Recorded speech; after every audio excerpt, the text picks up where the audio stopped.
music review. This is the 2015 release by the Charlatans called Modern Nature. This is the 12th studio album by the band. I'm going to use some of the content from Wikipedia initially before I get on to my review. Now, for 27 years, really, tragedy has dogged this band. Rob Collins, the keyboard, died in a car crash in 1996, which led to probably their masterpiece of an album, Telling Stories. And in 2013, they lost their drummer, John Brooks, to brain cancer. And so this album really has contributions from Brooks, but also other drummers were needed to complete the album. They included Stephen Morris from New Order, and Gabriel Guernsey from Factory Floor, and Peter Salisbury from The Verve, all competent musicians who have delivered in their own previous bands. So there was certainly nothing lacking there. But the Charlatans, from my point of view, I only got involved with them maybe about a decade ago. You know, they have been around, well, for about, well, more than 27 years, as I say, 27 years. But my love for them developed about 10 years ago, and now I've been going back through their discography and getting a drift of how talented these band were. They were very much in the shadow, really, of the Stone Roses initially, but being both from Manchester, and they developed a sort of following on the back of the Stone Roses' success, and so we need to give a nod to the Roses for that. So, to Modern Nature. Now, I'm going to, as is usually the case, I'm going to go through the album track by track. But I just want to say that this is my favourite Charlatans album. I fell in love with it from its first listen. I still go back to it on repeated listens. It really does combine great rock music with pop and psychedelic pop, a tinge of it. So there's always an element of the 70s music in it, but the band are truly superb as a force, as an integral machine of competence. And the singing by Tim Burgess, of course, is the mainstay of why they are an attractive band to listen to. But I just wanted to say to you all that if you have got 40 minutes available to you and you want to hear something new and you don't know this band, then I suggest you listen to Modern Nature. It became my #1 album for 2015, and I can't praise it highly enough. So the opening track is called Talking in Tones. Welcome back, Psychedelia. What an opener. It's like heaven, sings Tim Burgess, and it certainly sounds like heaven to me. The maturity from this band that's been around the block, seen adversity, is awesome.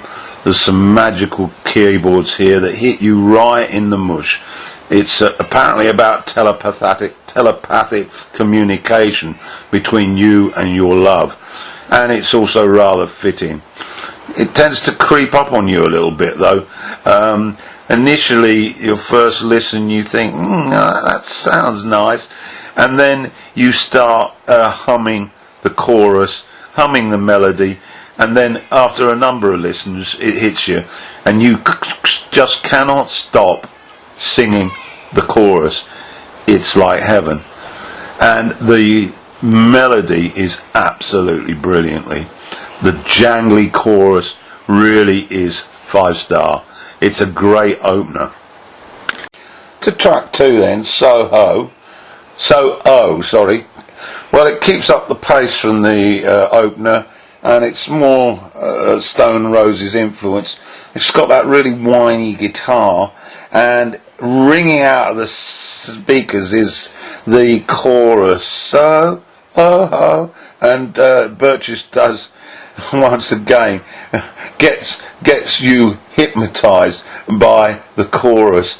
There's a nice slide guitar, or maybe it's a synth, I'm not sure, riff that adds to the swooning vocals, and it sits with an underpinning type bass, and the drums, the percussion here, very strong on this track.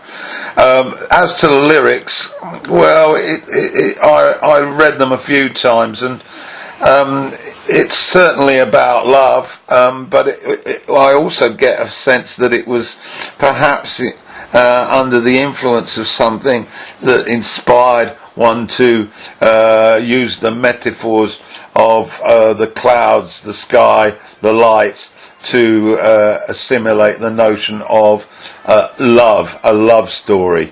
But anyway, they are brief, but that's my take on track 2.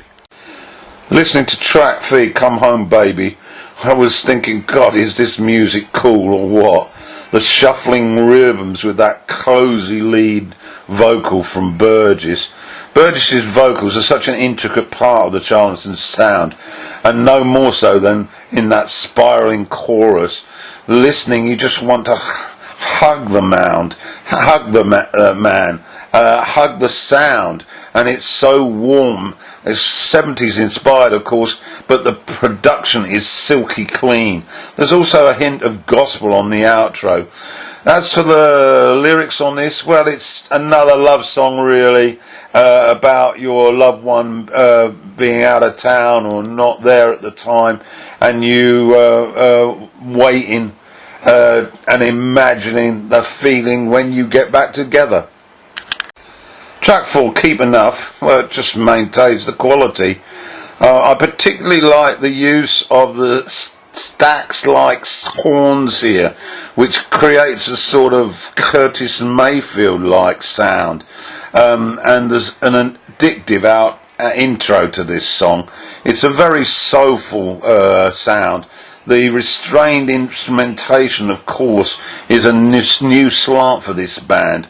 Another 5-star song. Lyrically, though, I couldn't get my head round it, to be honest.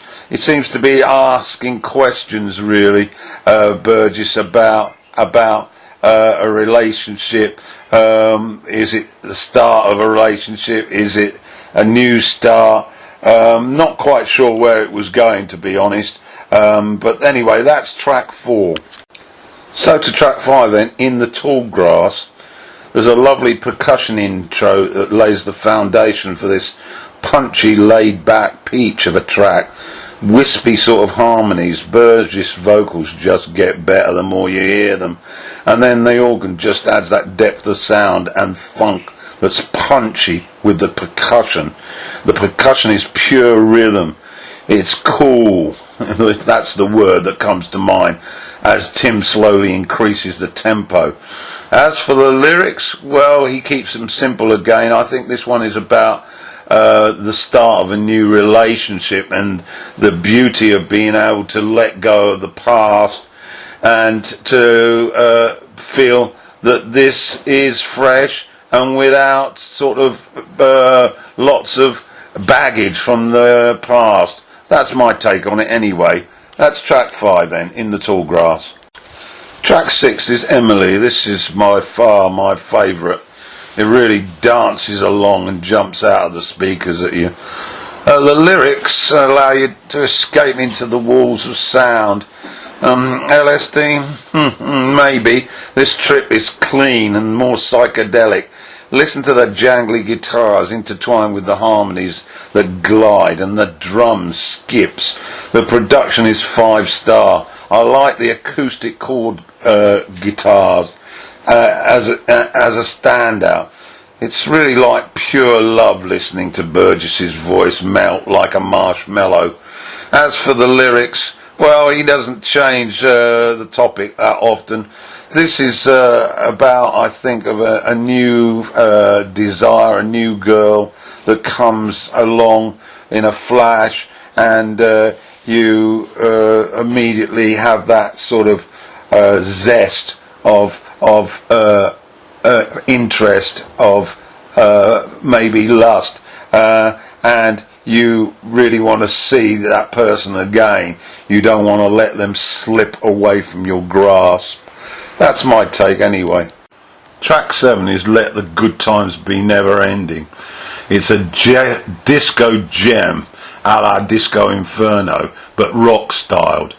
Harmony vocals are soft and exhilarating with some solid horns, and it's a tribute to Brooks, the drummer who died in 2013. The ending fave is pure disco, and where is Travolta now? Organ riff that gets us started. Johnny Mark like guitaring from Collins, and brass from Dexy's Big Jim Patterson, and a bass line that's the best thing you've ever heard, according to the creator Martin Blunt. As for the lyrics, well, it's a nod to those great times with Brooks, I guess. The lyrics embellish all those good times that we knew each other. Nothing corny about it, just pure honest truth. Track 8 is I Need You to Know. It's got a touch of that spacey Pink Floyd in it at the start. A bit more up-tempo, and the guitars are very gothic-like. The production's crisp, and it's a bit of a nod to the Banshees, Susie and the Banshees, that is. Very haunting in its mid-section and quite intense. Lyrics, well, I think it's sort of a reminder to relationships that you need to tell your partner from time to time how important they are, because without that things can get a little bit dull. So to track 9 then, Lean In.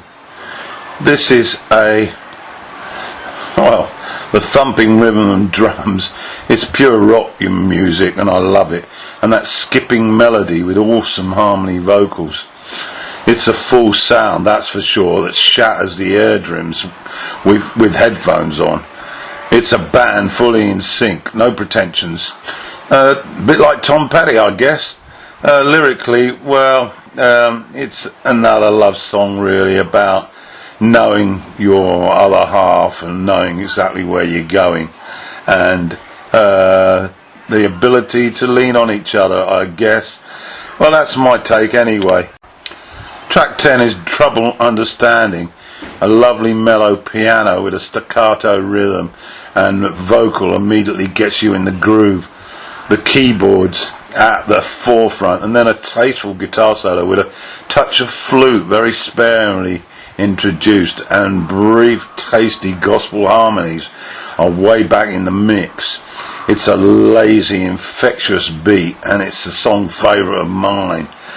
To the lyrics then, it's about being prepared, I guess, for the unexpected, the fact that round the corner things could change, and not to be complacent. A nod to the, I suppose, the issue about the environment with nature is trouble understanding. Great line, I thought. So anyway, that's my take on the lyrics for Trouble Understanding.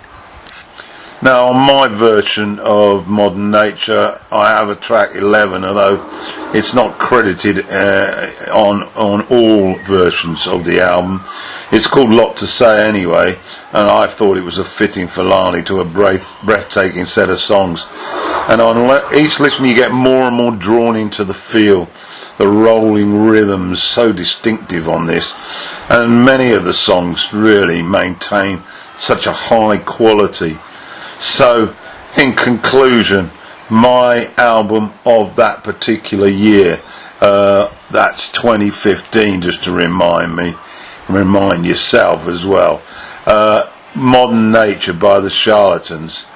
A big thank you to Martin Blunt on bass, Tim Burgess lead vocals and harmonica, Mark Collins on pedal steel guitar and backing vocals, and Tony Rogers on keyboards, piano, organ, Hammond organ and backing vocals. What a terrific band, and I hope there are plenty more to come.